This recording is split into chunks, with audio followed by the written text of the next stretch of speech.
The religion of the future will be a cosmic religion. It should transcend personal God and avoid dogma and theology. Can you feel it? A sort of anticipation growing stronger and stronger? Another way of putting it is time is speeding up. I've heard that discussion for a while now. I know most people have felt it at some point, maybe while watching the news or perhaps something in their own lives. Something big is about to happen. You can see signs of it all over the world. Revolutions rapidly spreading across the Middle East, protests occurring in America and Europe. Earthquakes are devastating the world, like in Japan, Myanmar, and Greece. The global economy is failing so hard that it looks like we're looking forward into a global recession, the likes of which makes the 30s look like a cakewalk. Not to mention that if global warming doesn't put our planet into an ice age, we're gonna kill ourselves from overpopulation for sure.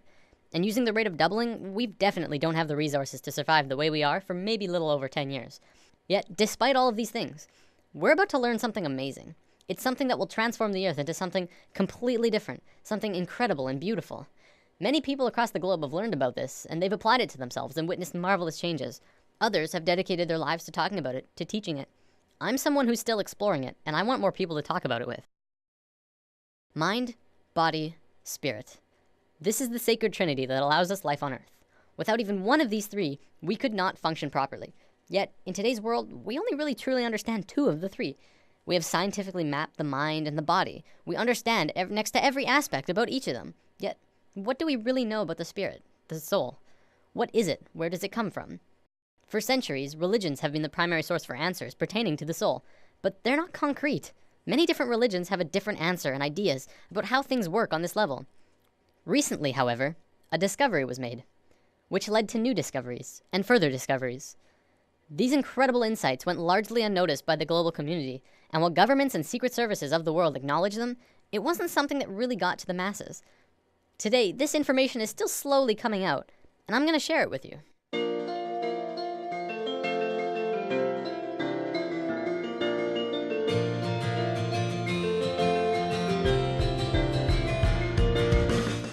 In the world of science, what do we really know about thoughts?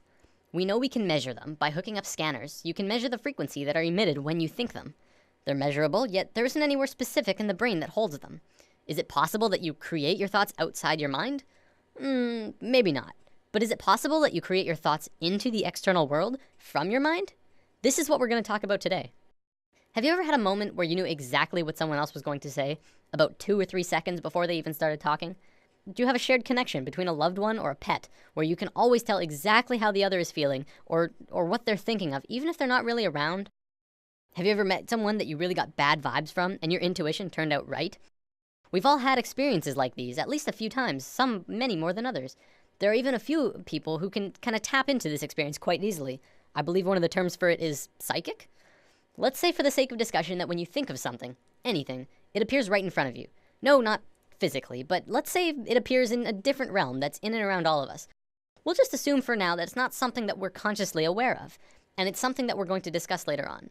For now, let's just call it the thought realm. When you're doing something, you start by thinking about it. Whether you're building a pool in your backyard or making a sandwich, you have to have thought of it first. Even the subconscious thoughts for things like walking and breathing. This shouldn't be anything new to us. We think of things before we do them, even if it's a split second before them. This is just how we function, and our physical actions match the thoughts that we've created. You might say that you move through your thoughts, turning non-physical ideas into physical actions. When an inventor gets an idea, this idea can quickly spread throughout all of his colleagues and friends. Ideas and thoughts are spreadable. Multiple people can hold on to the same idea at once, allowing them to grow and develop further. In this scenario, don't think of thoughts as separate, but as a whole that everyone is latching onto. Of course, because we can't physically see this realm of thoughts, we can't tell exactly what the original idea was, only the interpretation that they describe using functions like speech and body language, as well as our own intuition, which is how thoughts connect to each other. Because of this, we add a bit of our own creation to the mix, our own spice, while still working towards the same common goal. A social gathering is another good example of this at work too. People gathering together because they share the same ideas, thoughts, and emotions as the rest of the people there. An example could be a college course on architecture. People interested in architecture would attend the course because they share the same interest mentally. This shouldn't be anything mind-blowing. It's our day-to-day lives, just from a different perspective. Even if you're using something that someone else made, you're still creating this experience for yourself. You manifested that iPad or house or whatever into your experiences. So with thoughts connecting with other thoughts comes our first big realization. This new understanding of how intertwined we truly are, we are not only connected in the physical realm, but in a mental and spiritual way as well. Up until recently, humankind has always understood simply that they were connected only through their physical being. We assumed that the conscious experience, as well as all of the thinking, was totally 100% isolated from the rest of everyone else. The fact is, we're not. We are so connected with each other, it's almost impossible to believe. Think about almost every creature on Earth. What do we really know about the bond that connects them? Geese are able to travel long distances, switching who flies in front like clockwork. Many fish swim in large schools, and we know that they don't have a form of verbal communication. Our pets are able to communicate with each other without speaking. Yet, it's like they know what each other are feeling and connect in a very amazing personal way. Almost every observable creature on Earth has this connection with at least their own species, if not others. We as humans are the next step in life, but that doesn't mean we don't have this connection. What's to say we're not also connected to each other in this way? We've been out of touch with ourselves for an incredibly long time now, and we are growing increasingly disharmonic. Now, thoughts being created are just the tip of the iceberg. The real interesting part comes when you look at emotions. Emotions are much more powerful than thoughts. Emotions pull on you, they control your actions, they guide you throughout your life. It's not your thoughts that control where you sit in a class or on a bus, but it's if you like that girl or you think that guy smells. When a couple is together, it's their emotions that keep them tethered. Same with if they're fighting, it's their emotions that break them apart. You watch TV shows that you enjoy. You hang out with friends because you have emotional bonds with them. Now, this applies on a smaller scale too. Do you ever have a morning where you wake up grumpy and stub your toe and think, oh, this is just gonna be one of those days, and find that the entire day afterwards just goes terrible and just everything goes wrong? What about the days when you wake up excited and happy and ready to go? Your whole day is just excellent in all of the right ways. Even if something bad does happen, you're less affected by it because you're in such a good place emotionally. The reason these differences in how your day goes is because of your emotional state. People like to think the world will go on exactly the same without you, but it really won't. People interact differently with other people, and everyone would have a completely different experience if you were not there. Imagine this scenario. There's a bully in a playground who's looking for someone to beat on. There's kids playing sports, kids skipping rope, kids on the swings, and then off to the side there's one boy sitting in the grass watching the rest of everyone play. He doesn't feel like anyone else will want to play with him, so he sits apart from the group. The bully instantly knows where to go, and the circle of hurting begins. See, it's through the feeling of being vulnerable that you become vulnerable in the physical. If the boy had walked outside for recess and told himself, I can fit in, he would probably be playing sports right now. This applies to the bully as well. He didn't have anyone else to play with, probably because of some insecurity, mental, that led him to need to hurt others. He thinks he's doing good for himself by hurting the boy, except he's really just hurting himself long term. You can look into society and see a vast amount of evidence to support it too. The people who are most successful are those who talk most of success. Those who speak most of illness have it. Yes, illness is also a creation of yours. If you have a low immune system, it's because of you. Typically, we like to blame things on the virus going around or our own immune systems, but the way that we become susceptible to them is from inside, whether that there's some ongoing negative energy or some bad feeling that we allow into ourselves. We can heal ourselves also, but I'm gonna save healing for another video. There's only one thing that becomes apparent from this understanding. You create your own reality. We are 100% responsible for the situations that we find ourselves in, the things that happen to us, good and bad. Throughout history, we've always played the blame game.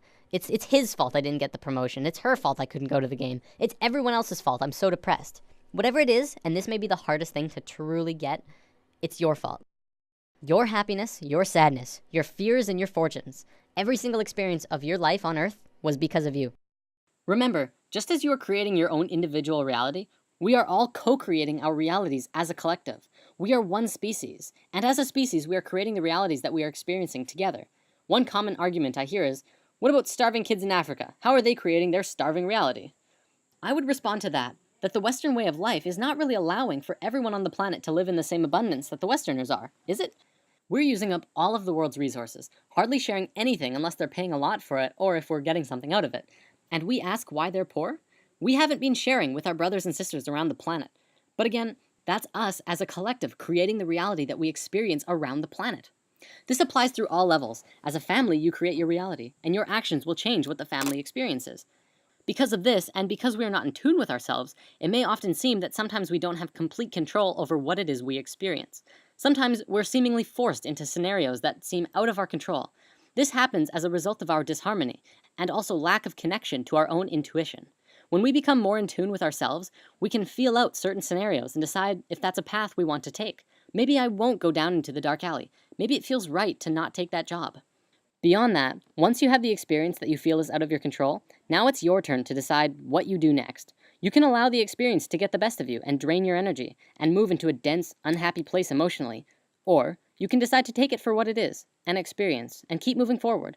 Every dark cloud has a silver lining, and if you're looking for that silver lining, you'll have a much easier time finding it. Many of us have heard of this thing called the law of attraction, which talks about something similar to this, but talks more about evidence and not much about this thought realm. Over the entire world, people have written in to tell of their amazing stories, where they've really focused on having what they wanted, and got it through miracles and coincidences. This is but a small piece in the vast ocean of the internal world that I'll be talking about. It is, however, very real, and you can literally change everything in your life by willing it so. I know this from personal experience, and it's not hard to find others who have too. One continuous argument I hear from people who deny this law of attraction is, you don't just think things and change everything by sitting on your ass. To which I reply, exactly. You never stop moving. Just change your mindset and continue on with your life. Create your emotions in your mind, then move into them physically. Don't let your emotions control you. Pull your thoughts into the physical realm. What can you do to change things? Well, just be good to yourself. Fill yourself up with the emotion of love and happiness as you go about your day. Treat yourself and try to change your perception of your life from what others think is best for you to what you think is best for you. Take a few minutes to sit down and actually just ask yourself, what do you really want? Of course, at first a lot of people might first think of money, wealth, fame, and luxury. And hey, those things are pretty nice. But will they buy you happiness? I guess that depends on you. I found in my experiences that beyond all of those things, what people really want is to be accepted, appreciated, and loved. By giving that to others, you will in turn get that back, and the bond that connects you to everyone around you will strengthen so much further. I want to bring up one more thing before I run out of time. There was a scientist in Japan a few years back who made an incredible discovery, but one that also went largely unnoticed or recognized by the global scientific community. Dr. Masaru Emoto discovered that by putting words on a side of a glass of water and freezing the water, you could change how the water would freeze into crystals. On a jar that said, "I love you," this is how the water crystal froze. On a jar that said, "You make me sick, I want to kill you," it froze like this. If thoughts can do that to water, just imagine what thoughts can do to us. Well, looks like I'm about out of time for today. Before I go, I want to leave you with words to sit on. For anyone who is looking for direction right now. You can have, do, or be anything you want. Namaste. Thanks for listening. There's nothing you can do that can't be done. Nothing you can sing that can't be sung. Nothing you can say, but you can learn how to play the game.